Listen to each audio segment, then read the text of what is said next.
अ very good morning dear students. आज हम पढ़ेंगे कार्बोहाइड्रेट्स और उनका क्लासिफिकेशन के बारे में। सबसे पहले कार्बोहाइड्रेट्स की डेफिनेशन समझ लेते हैं। ये स्ट्रक्चर एक तरीके के कार्बोहाइड्रेट का स्ट्रक्चर है।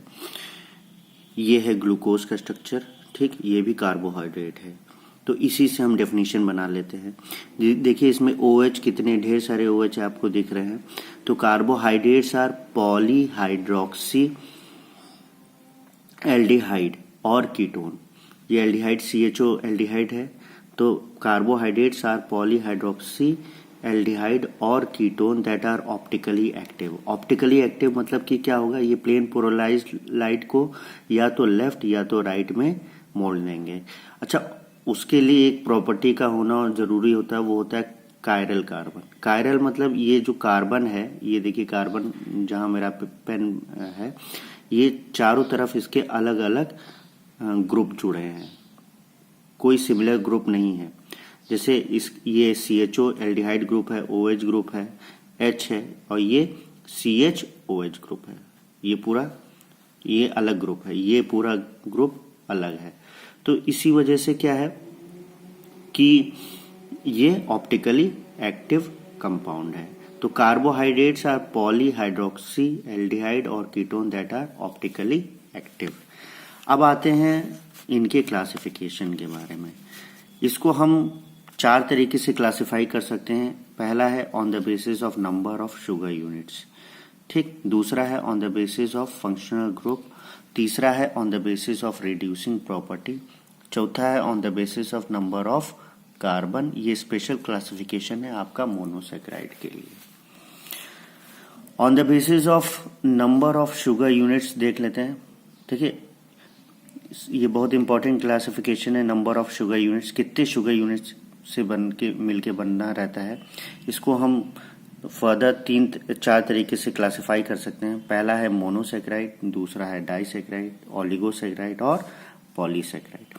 मोनो का मतलब होता है सिंगल या वन, इसीलिए मैंने इसको सिंगल डॉट से रिप्रेजेंट किया है, यानी कि ये सिंगल यूनिट ऑफ शुगर से बने रहते हैं। मोनो मतलब वन, सेक्राइड मतलब शुगर, यानी सिंगल शुगर यूनिट जिसमें रहेगा उस कार्बोहाइड्रेट को कहेंगे मोनोसेक्राइड।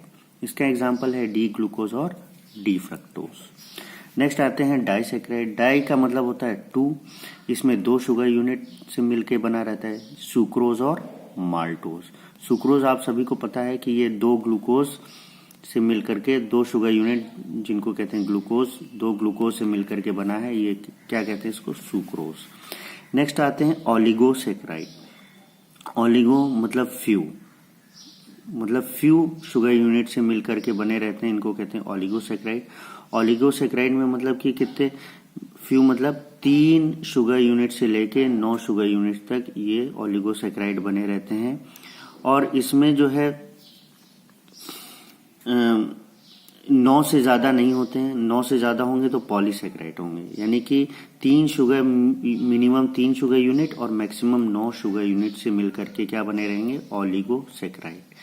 ओलिगो, थोड़ा नाम अलग है इसका, रैफिनोज, सिंगर रैफी की नाक, रैफिनोज, ऐसे याद कर लो। फिर नेक्स्ट आते हैं आपका पॉलीसेक्राइड। पॉलीसेक्राइड आपका, पॉली मतलब होता है मैनी, सेक्राइड मतलब होता है शुगर यूनिट्स। कई शुगर यूनिट से मिल करके ये पॉलीसेक्राइड बनते हैं। इसमें आपको दिख रहा है कई ढेर सारे शुगर यूनिट से मिल करके पॉलीसेक्राइड बना है। जैसे कि ग्लाइकोजन आपका एनिमल्स में पाया जाता है, सेल्यूलोज और स्टार्च आपके प्लांट में पाए जाते हैं। तो on the basis of sugar unit 4 तरीके के हो गए, मोनोसेक्राइड, डाइसेक्राइड, ओलिगोसेक्राइड, पॉलीसेक्राइड, ठीक। अब नेक्स्ट आते हैं on the basis of functional group. जैसे मैंने डेफिनेशन में ही बताया कि ये या तो ये एल्डिहाइड होंगे या कीटोन होंगे, यानी कि 2 फंक्शनल ग्रुप होगा। तो अगर एल्डिहाइड ग्रुप होगा तो उसको कहते हैं बेटा एल्डोज शुगर, ठीक। तो जैसे इसका एग्जांपल है डी ग्लूकोज, ये क्या है, एल्डोज शुगर का एग्जांपल है। CHO, CH2H, OH, H, OH, H, H, OH, OH, H, यही आपका क्या है, ये डी ग्लूकोज है। नेक्स्ट आते हैं कीटोज, यानी कि एल्डिहाइड की जगह ये कीटोन ग्रुप होगा। इसका एग्जांपल है फ्रक्टोज, ये फ्रक्टोज का स्ट्रक्चर है। फ्रक्टोज के स्ट्रक्चर में आप देखिए सबसे ऊपर CH2OH, सबसे नीचे CH2OH। फिर C डबल बॉन्ड O जो कि एक कीटोनिक ग्रुप है। बाकी सारा स्ट्रक्चर सेम है, OH H OH H H OH। और ये क्या हो गया, फ्रक्टोज। तो ये कीटोज है और ऊपर एल्डोज है।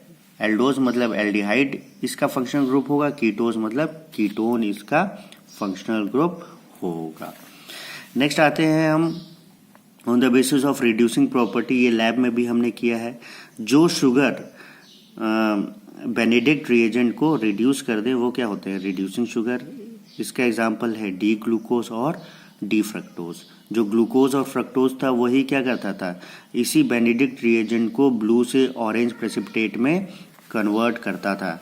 ठीक। नॉन रिड्यूसिंग शुगर ये क्या होते हैं, ये बेनेडिक्ट रिएजेंट को ये रिड्यूस नहीं कर सकते हैं।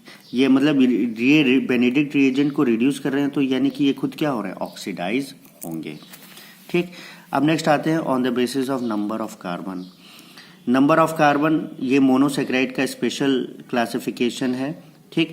इसमें आपको मैंने गेट रेक्सल बताया था। जी से होता है ग्लिसरल्डिहाइड, ये ट्रायोज होता है। इसमें तीन कार्बन से मिलकर के ये बना रहता है, इसलिए इसको ट्रायोज कहा गया है। इसको कहते हैं डी ग्लिसरल्डिहाइड।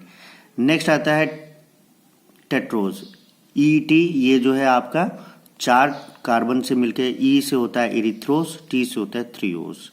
फिर ये रेक्सेल, ये पूरा 5 कार्बन से मिलके पेंटोज कहते हैं, 5 कार्बन से मिलके होता है। रेक्सेल में R होता है राइबोज, A होता है अराबिनोस, X होता है जाइलोस और L होता है लिक्सोज। इसके अलावा हेक्सोज भी होते हैं। हेक्सोज मतलब 6 कार्बन से मिले। इसमें सबसे सिंपल एग्जांपल है ग्लूकोज, फ्रक्टोज, ये सब है गैलेक्टोज, गुल्लोज और एल्ट्रोज। वो मैंने निमोनिक्स बताया था आपको, ऑल एल्ट्रोज ग्लैडली मेक गम इन अ जिएंट टैंक। उसमें से जो भी आपको याद आए सब आप लिख दीजिए। ठीक। तो ये था क्लासिफिकेशन। अब आ जाते हैं क्वालिटेटिव टेस्ट ऑफ कार्बोहाइड्रेट में। क्वालिटेटिव टेस्ट ऑफ कार्बोहाइड्रेट वैसे तो कई हैं, लेकिन आप कम से कम 4 आपको टेस्ट मालूम होने चाहिए। मैंने इसका निमोनिक बनाया है MB3। M से होता है मॉलिश टेस्ट, एक बी से होता है आपका बेनेडिक्ट टेस्ट, एक बी से होता है बारफोर्ड टेस्ट और एक बी से होता है बायल्स टेस्ट। टेस्ट के नाम याद हो गए। अब आते हैं इसमें क्या क्या पैरामीटर हम कवर करेंगे। ये चारों पैरामीटर हम लिखेंगे। सब में इम्पोर्टेंस, सबकी इम्पोर्टेंस क्या है सारे टेस्ट की, रिएजेंट कौन से यूज करते हैं सारे टेस्ट में, और प्रिंसिपल क्या यूज होता है, और ऑब्जर्वेशन हमें ऑब्जर्व फाइनली क्या होता है, जो कि बहुत इंपॉर्टेंट है। अब मैं ये वीडियो लेक्चर बना रहा हूँ तो इसकी भी कुछ इम्पोर्टेंस है। तो वैसे ही जितने भी टेस्ट होते हैं इनकी इम्पोर्टेंस होती है। तो देख लेते हैं सबकी इम्पोर्टेंस क्या क्या है। सबसे पहले मॉलिश टेस्ट, ये स्पेसिफिक टेस्ट ऑफ कार्बोहाइड्रेट होता है। जितने भी कार्बोहाइड्रेट होते हैं वो मॉलिश टेस्ट पॉजिटिव टेस्ट देते हैं। आपको याद होगा पर्पल कलर की रिंग बनती थी between the junction of 2 liquid, वो मॉलिश टेस्ट में होता था। ठीक। अब आते हैं बेनेडिक्ट टेस्ट। बेनेडिक्ट टेस्ट क्या होता है, ये पॉजिटिव टेस्ट देगा रिड्यूसिंग शुगर के लिए। जितने भी रिड्यूसिंग शुगर हैं जैसे ग्लूकोज हुआ, फ्रक्टोज हुआ, ये सब पॉजिटिव टेस्ट देंगे बेनेडिक्ट का। बेनेडिक्ट रिएजेंट से पॉजिटिव टेस्ट देंगे। पॉजिटिव टेस्ट मतलब कि क्या करेंगे, बेनेडिक्ट रिएजेंट को ये रिड्यूस कर देंगे। ये रिड्यूस कर देंगे यानी कि ब्लू से ऑरेंज या रेड कलर का आपको कलर ऑब्जर्वेशन होगा, प्रेसिपिटेट बनेगा। तो जो बेनेडिक्ट टेस्ट है ये डिफरेंशिएट करता है between reducing and non reducing sugar. फिर नेक्स्ट आता है आपका बारफोर्ड टेस्ट। ये डिफरेंशिएट करेगा between mono, di and polysaccharide में। मोनोसेक्राइड, डाइसेक्राइड और पॉलीसेक्राइड में ये डिफरेंशिएट करेंगे। बायल्स टेस्ट में क्या होगा, पेंटोज और हेक्सोज शुगर में ये डिफरेंशिएट करेंगे।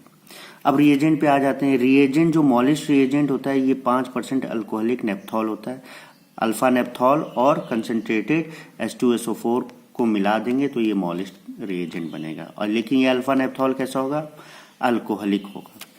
ठीक।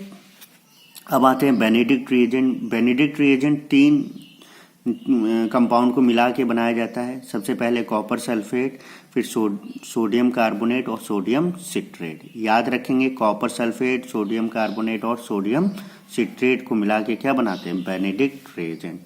बारफोर्ड रिएजेंट कैसे बनाएंगे, कॉपर आयन लेंगे जो कि एसिडिक मीडियम में डिसॉल्व होगा, और मिक्सचर ऑफ एसिटिक एसिड और कॉपर एसीटेट, एसिटिक एसिड और कॉपर एसीटेट के मिक्सचर को लेंगे और ये कैसा मिक्सचर होगा, इथेनोइक मिक्सचर होगा। नेक्स्ट आते हैं हम बायल्स टेस्ट में। बायल्स टेस्ट में क्या लेते हैं, कंसनट्रेटेड HCl लेंगे, ऑर्सिनॉल लेंगे, ऑर्सिनॉल एक केमिकल है वो लेंगे, और ट्रेसेस ऑफ फेरिक क्लोराइड लेंगे। ठीक,